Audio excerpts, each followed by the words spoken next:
And what I'm about to say next is crazy, but please, and I mean please, just hear me out. I know it's wild, but just give me a chance. Y'all may think I'm a psychopath for saying this, but I feel like, I know it's crazy. We should consider, just consider it, we ain't gotta do it, but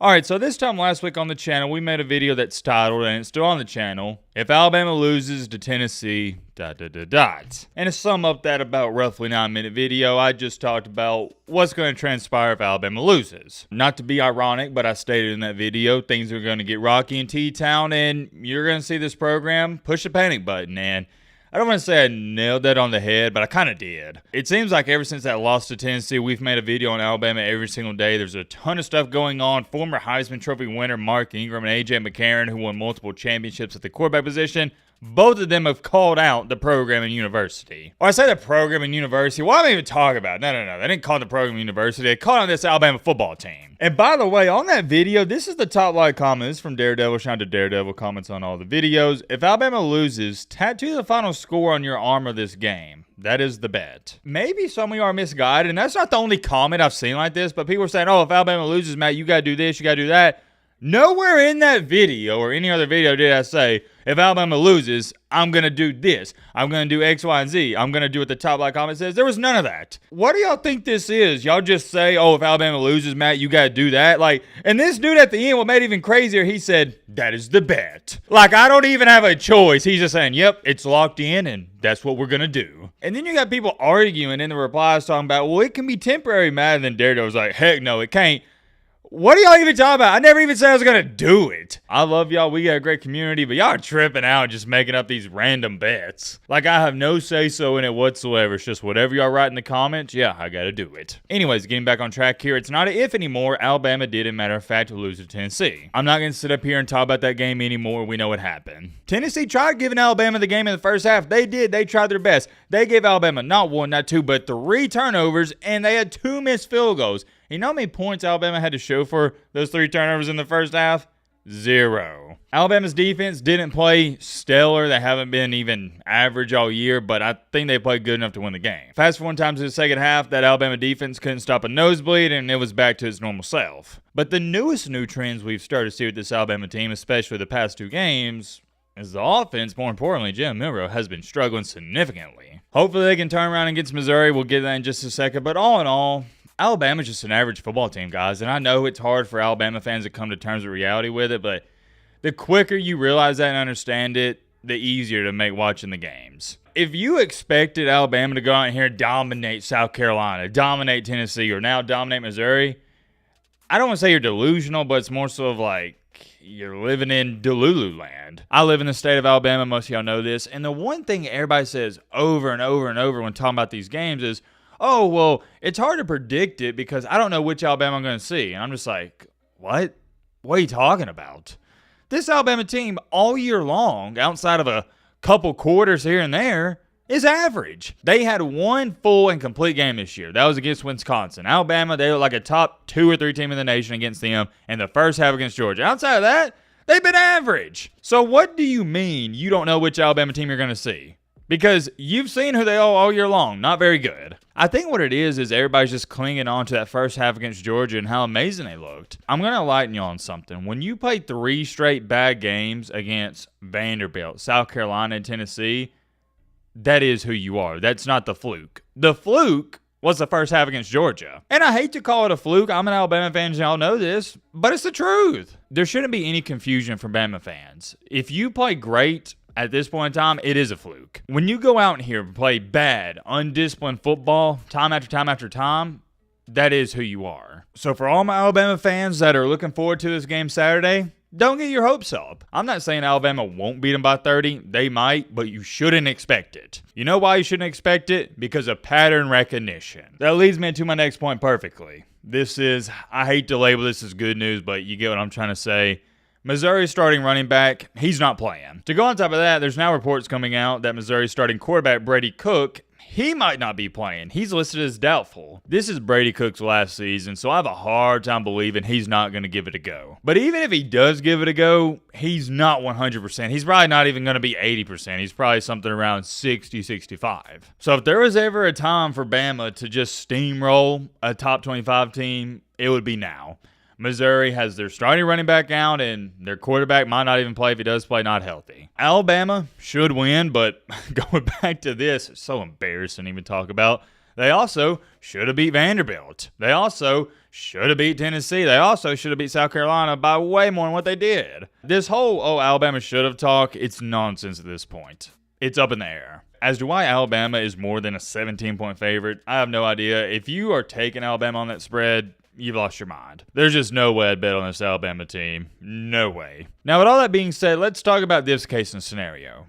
What if Alabama loses to Mizzou? Like we already talked about, after Tennessee lost, this Alabama team, they push a panic button. This is panic mode. The Vanderbilt game was like, okay, it's only one loss. You can lose another and still get in. But now, no, it's put up or shut up. There's even a chance Alabama wins out and doesn't get into a playoff. So you got to take care of business. But if Alabama loses to Mizzou, that is, yet again, another embarrassing loss. Losing to Tennessee, not embarrassing. But losing to this Missouri team, yeah, it's embarrassing. Not as much as Vandy, but it's up there. This is the definition of the battle of the mid. Missouri's not playing great football, and neither is Alabama.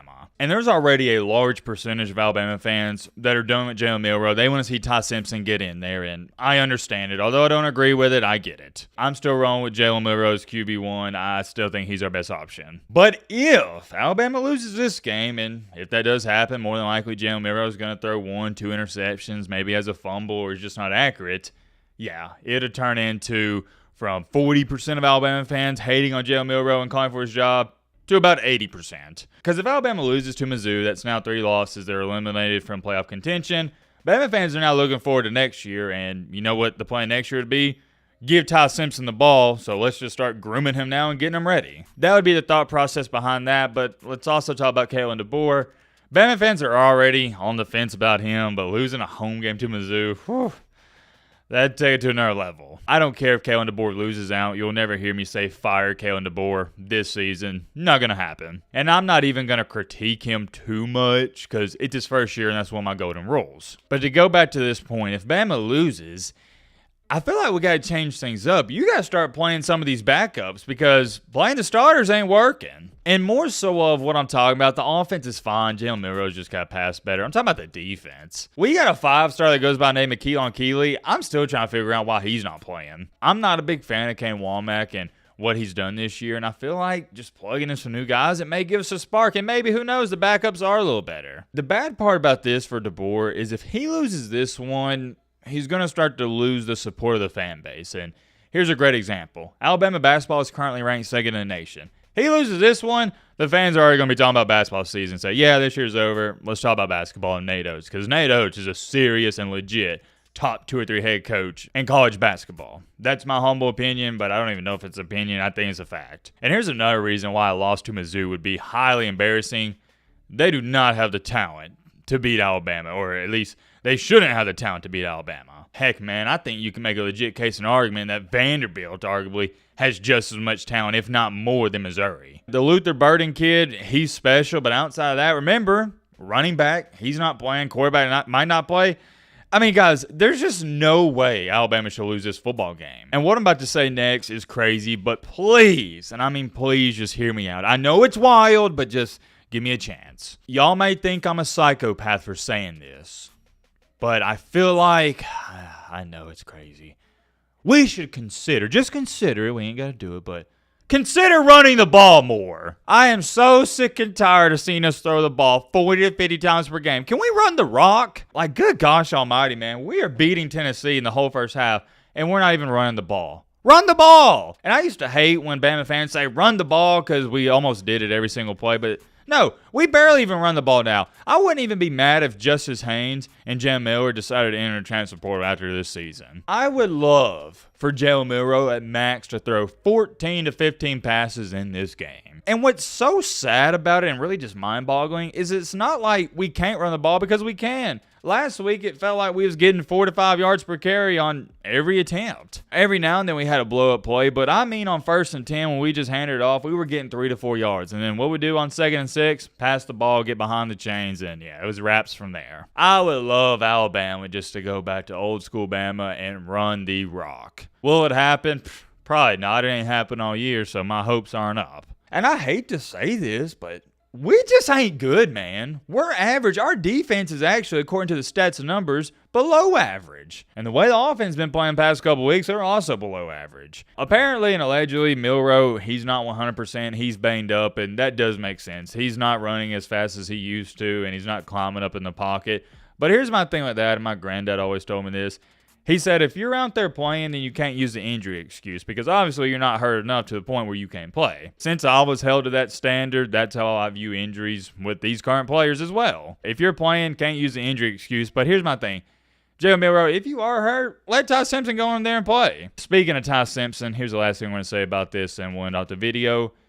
I would love to see him get 2 or 3 drives to prove himself. I still think Jalen Milroe's QB1, but he's had a whole year of practice, a year of training the offseason. Let's give him a shot. What we got to lose? If you give him a couple drives in the first half in a competitive game, not a blowout, and he goes 3 and out both times, well, you're back to square one with Milroe. And it's not like our offense would probably do anything with the ball anyways. Have you seen them the past couple of weeks? We're past the halfway point in the regular season, and we are still trying to figure out our identity on offense and defense. It's sad, it really is, but that's our reality. We're not very good. Missouri's not very good. So it's not going to be a very good game to watch. It's going to be the battle of the mid, but hey, I always support my team, win or lose. I'm curious. Let me know your thoughts down below. But Romana.